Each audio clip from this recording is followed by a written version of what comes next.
사랑하는 꿈의 가정 여러분, 한 주가 시작되었습니다. 한 주도 승리하시고 위대한 상속자로 한 달 살기 유종의 미를 거두시기 바랍니다. 우리 어제부터 생명의 삶 본문이 스바냐서가 시작이 되었습니다.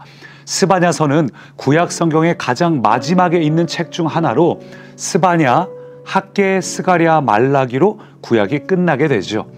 우리 스바냐서는 이 남유다 왕국의 마지막 종교 개혁가였던 요시야 왕 시대에 활동했던 선지자입니다. 근데 이 스바냐의 내용으로 보면 아직은 요시야가 종교 개혁을 일으키기 전에 이 스바냐 선지자를 통해서 요시야에게 종교 개혁을 일으키라고 말하고 있는 그런 내용입니다. 재미있는 건 이 스바냐하고 요시야는 둘 다 왕족이에요. 히스기야의 혈통을 따른 가까운 친척 관계로, 그래서 요시야의 종교 개혁에 이 스바냐의 어떤 메시지가 굉장히 큰 역할을 했다고 보여집니다. 자, 오늘 이 스바냐의 배경이 되는 요시야에 대해서 먼저 살펴봐야겠죠. 역대하 34장으로 가보면 1절 보니까 요시야가 왕위에 오를 때 나이가 8세라. 요시야는 겨우 8살의 나이에 왕위에 올라갔습니다.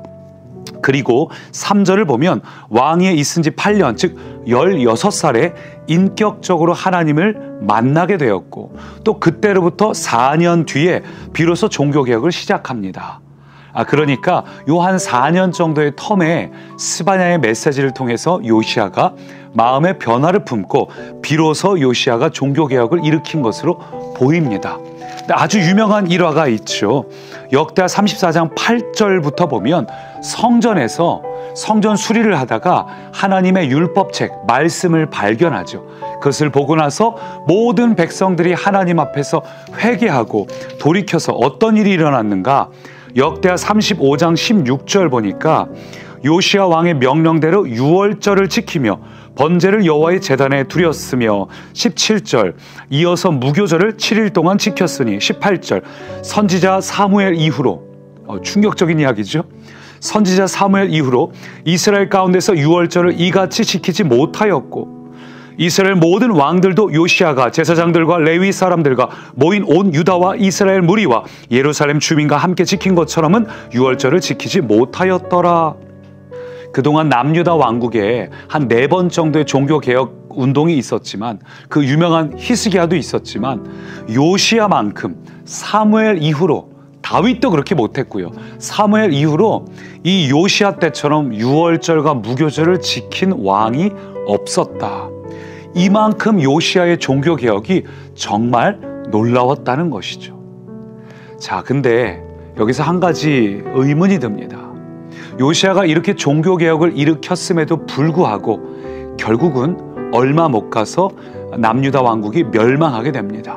그야말로 요시야는 이 남유다 왕국의 마지막 불꽃으로 타올랐습니다. 우리가 그런 궁금함이 드는 거죠. 개혁을 했는데 왜 별다른 일이 일어나지 않을까? 하나님 앞에 이렇게 놀라운, 사무엘 이후로 이런 적이 없었던 놀라운 개혁을 일으켰음에도 왜 남유다 왕국은 결국 망하게 되었는가? 요시야의 개혁은 결국 헛수고였나? 아니요, 여러분. 그렇지 않습니다. 생각해 보십시오. 오늘 요시야나 아니면 스바냐 선지자의 활약은 그보다 100년 앞섰던 히스기야 왕 당시의 개혁의 그 결과물입니다. 히스기야의 종교 개혁이 실패했습니까? 아니에요. 당장은 그 다음에 그 아들 므낫세 때부터 무너진 것처럼 보이지만, 사실은 히스기야 때, 히스기야 덕분에 남은 자들이 바로 스바냐가 되었고 요시야가 됐고, 이 이스라엘 가운데 다시 한번 회복이 있었던 것입니다. 그래서 스바냐 당시에 아직은 예레미야 선지자가 활동을 하지 않았지만 젊은 나이에 이런 스바냐의 메시지를 예레미야가 마음에 새겨두었고, 그래서 또 예레미야의 활동, 더불어서 다니엘, 이런 역사를 통해서 오늘 이 요시야로부터 100년이 지난 다음에 1차 포로기한이 시작되거든요. 결국은 우리가 무엇을 알게 되는가? 당장은 무엇이 보이지 않는다 할지라도 여러분이 오늘 무엇을 심느냐에 따라 반드시 누군가가 그것을 상속합니다. 사랑하는 꿈의 가족 여러분, 오늘 여러분의 자녀와 배우자와 여러분의 기도하는 일들, 여러분의 상황과 환경을 놓고 기도할 때 반드시 그것이 심겨지고 상속됨을 기억하십시오.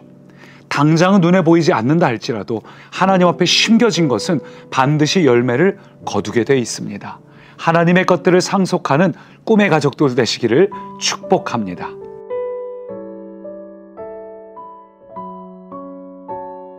오늘 본문으로 돌아와서 스바냐 1장 14절부터 2장 3절까지 오늘 말씀을 보면 주제는 심판입니다.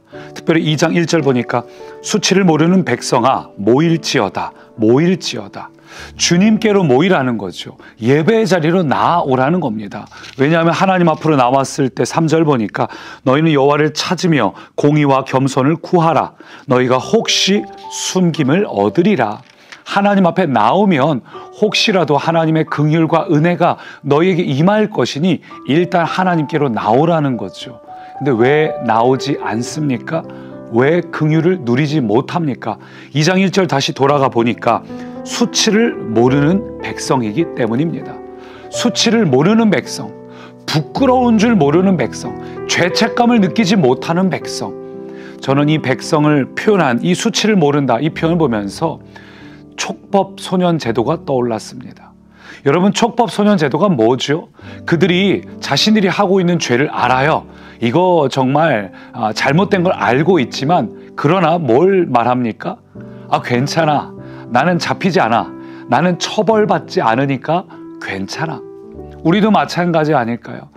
이렇게 사는 거 아닌데, 이거는 상속자의 삶이 아닌데, 아닌 걸 알지만 당장 하나님 앞에 당장의 심판이 보이지 않으니까, 하나님은 오래 참으시니까 괜찮아. 어쩌면 우리는 그렇게 촉법 소년 제도처럼 우리 마음에 스스로 면죄부를 주면서 상속자답게 살지 못한 그런 인생이 우리 인생 아니었습니까? 그렇다면 사랑하는 꿈의 가족 여러분, 이제는 하나님 앞으로 나아가 상속자의 삶을 사는 우리가 되길 원합니다. 여러분, 이제 3일 남았죠. 4일 남았죠. 월, 화, 수, 목. 이제 한 달 살기가 얼마 남지 않았는데 어떻게 하면 한 달 살기가 끝나고도 상속자답게 살 수 있을까요? 그것은 오늘 읽은 이 1절처럼 우리가 하나님 앞에 모이는 것, 하나님께 나아가는 것 외에는 다른 방법이 없습니다. 이건 노력으로 되는 것이 아니라 하나님 앞에 나아가는 자에게만 하나님께서 상속자로 변화시켜 주십니다. 마치 저는 이걸 이렇게 부르고 싶어요. 우리는 발광체가 아니라 반사체다. 태양은 발광체입니다. 그러나 달은 반사체이죠. 달은 빛을 스스로 낼 수 없습니다. 반사하는 존재입니다. 우리도 발광체가 아니라 우리는 반사체입니다. 우리는 하나님의 이 영광의 빛, 하나님께서 부어주시는 이 은혜와 능력이 있을 때 비로소 상속자답게 살아갈 수 있습니다. 그래서 우리는 하나님 앞에 모여야 됩니다. 매 순간 하나님의 얼굴을 구해야 합니다. 사랑하는 꿈의 가족 여러분, 하나님의 얼굴 구하고 하나님의 은혜를 반사함으로 드러내고 나타내는 우리 모두가 되길 원합니다. 특별히 그러기 위해서 이번 마지막 월, 화, 수, 목 미션이 있는 거 아시죠? 미션의 내용 카톡 보고 꼭 확인하셔서 미션을 진행하시기 바랍니다. 오늘은 특별히 누리는 상속자라는 주제로 기분 좋게 선물하기예요. 누구에게? 나 그리고 우리 가족에게 기분 좋게 선물하기. 일단 상속자를 누려야 하지 않습니까? 그래서 우리가 누리는 의미 월요일 날 오늘 함께 하게 될 것인데, 특별히 가족들에게 줄 수 있는 최고의 선물은 저는 신앙의 유산이라고 확신합니다. 여러분, 자녀들이 여러분의 삶을 보면서 여러분의 자녀 또한 여러분의 반사체예요. 여러분의 모습 보면서 하나님에 대해서 그들이 느끼고 깨닫게 됩니다. 자녀에게 줄 수 있는 최고의 선물은 바로 신앙의 유산입니다. 우리 모두가 하나님을 사랑하는 상속자다운 우리 되길 소망합니다. 살아계신 하나님, 오늘 이 하루도 누리는 상속자로 하나님 앞에 더 나아감으로 하나님의 이 신앙을 자녀들에게 선물해 줄 수 있는 복된 우리 되게 하옵소서. 예수님 이름으로 기도드립니다. 아멘.